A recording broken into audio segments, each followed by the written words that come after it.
Hello and welcome back to the Aslan Health Podcast. I'm Dr. Mike Hauman, and today we continue the second part of our series on magnesium, a vital, often overlooked mineral that serves as a cornerstone for nervous system energy production and full body recovery. In episode 1, we revealed what magnesium is, why it matters, and how a surprising number of modern health challenges are linked to low magnesium status, including poor sleep, chronic tension, low energy, stress, and overload. Today, in the Reset episode, we get practical, where insight leads to initiative and suggestions become stewardship as we look at 4 things today: what to stop, habits and choices that deplete your magnesium stores; what to start, simple food-first strategies to rebuild your mineral foundation; third, how to choose the right magnesium supplement based on your unique goals; and finally, how to use magnesium safely and wisely. As always, this podcast is educational and not personal medical advice. It is professional guidance rooted in clinical experience and wisdom. So, are you ready? Welcome to the Aslan Health Podcast, where science meets soul. Your host for this program is Dr. Mike Hauman, an experienced physician, a certified functional medicine provider, a certified insight coach practitioner, and a devoted follower of Jesus Christ. If you're tired of feeling stressed out, exhausted, overwhelmed, or stuck in survival mode, you're in the right place. So take a deep breath. Let's be transformed by the renewing of our minds. Here's Dr. Mike. Let's begin this conversation with what to stop. Some are obvious magnesium thieves, like the medications proton pump inhibitors and diuretics, which we covered in the last episode. I call them thieves because over time they pilfer your reserves and quietly drain your system of this critical mineral. The other 4 stops are more subtle. First, stop relying on processed food as your nutritional baseline. Most processed foods are stripped of minerals during manufacturing: bleached flour, sugar-laden snacks, and convenience meals. They may fill your stomach, but they starve your cells of nutrients. If your daily diet is built on ultra-processed products, then magnesium intake will fall far short of ideal. Second, stop trying to out-supplement a stressed-out nervous system. Many people take magnesium to, quote, fix the symptoms of stress, poor sleep, anxiety, muscle tension, restlessness, etc. In that case, magnesium may lower the volume, but it can't turn off the alarm.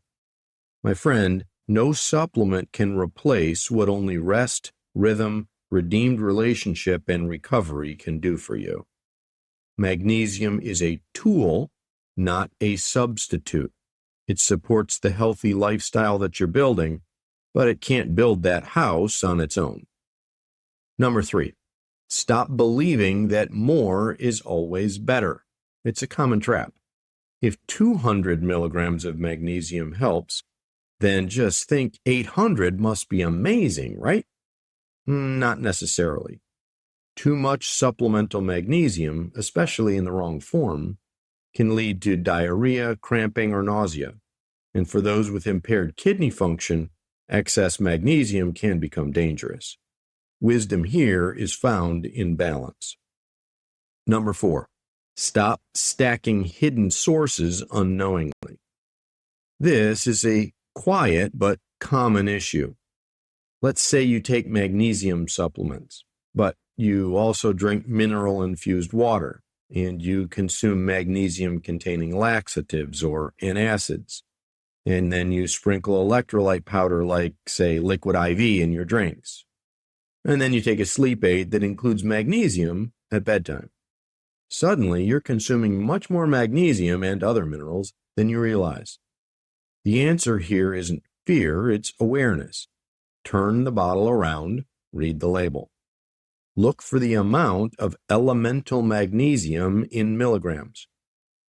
The recommended daily allowance is typically just over 300 milligrams per day through supplementation.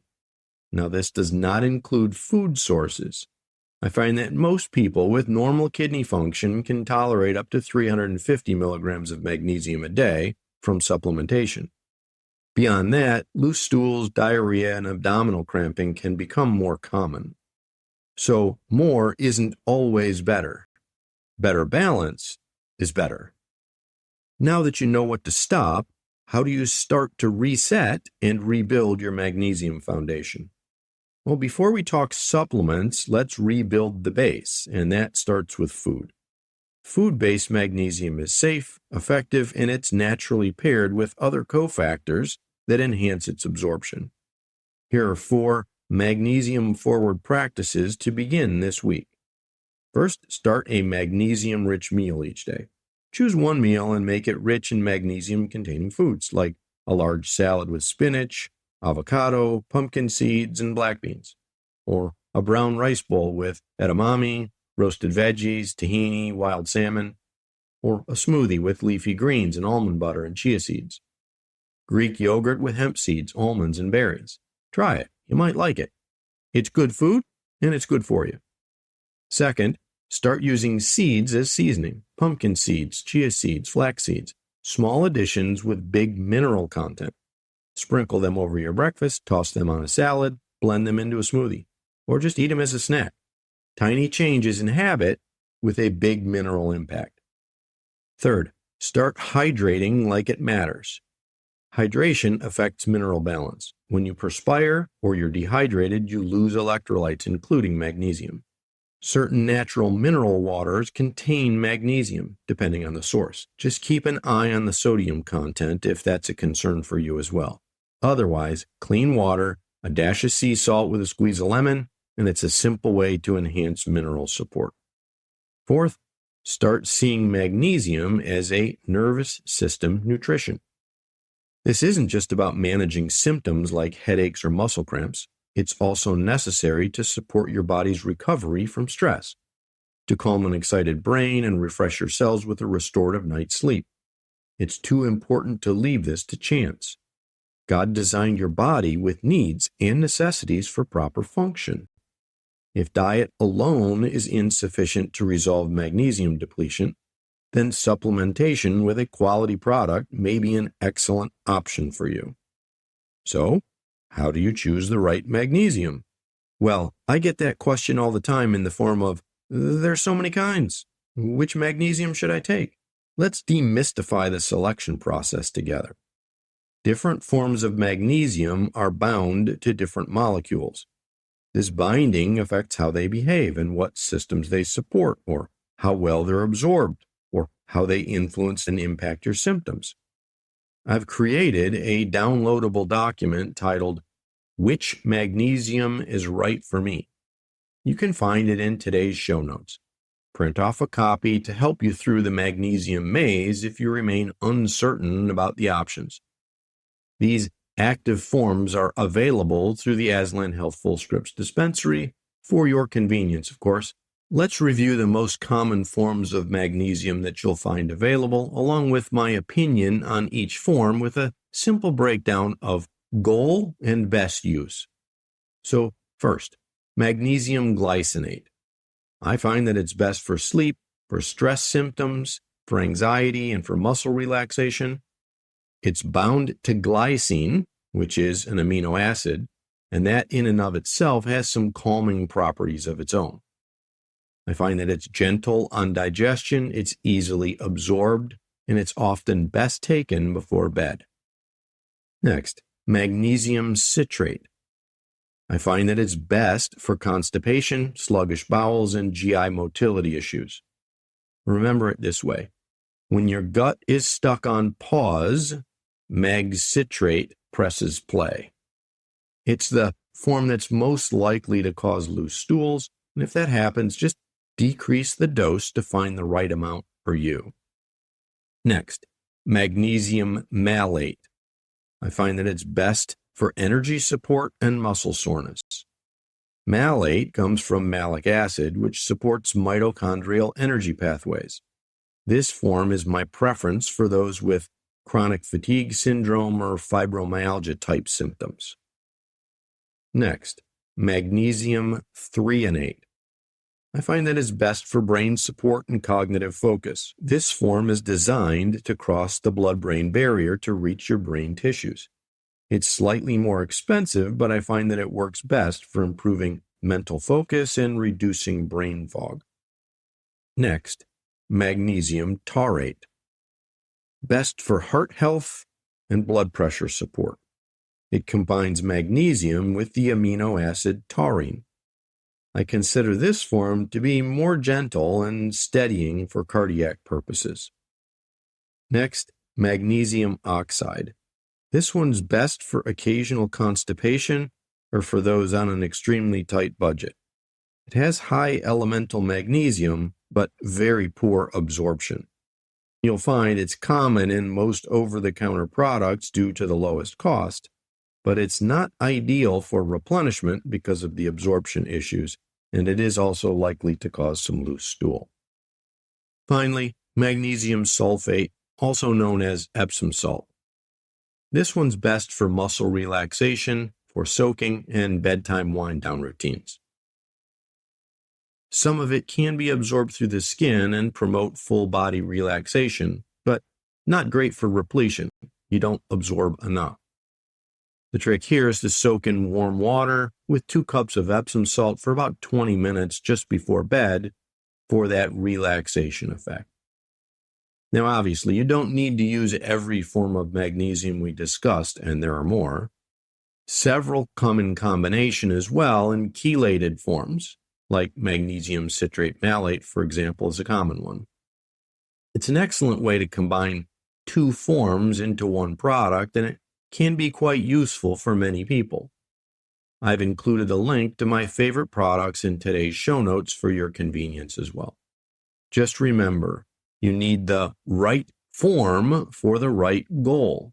Select the primary deficiency symptom that you notice and target those symptoms with the appropriate form of magnesium. Which brings us to how to use magnesium safely and effectively. Well, here's a conservative and effective approach for most adults. Start low, 100 to 200 milligrams of magnesium daily in a high-quality product. Take it in the evening, especially if sleep or calm is your focus. Increase slowly.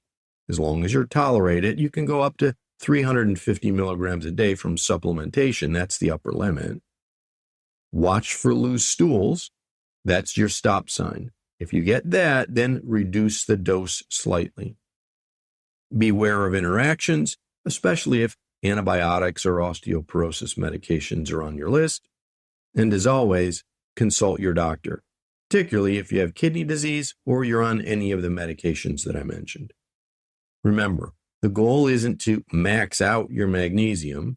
It's to support, replenish, and stabilize your cellular magnesium stores over time.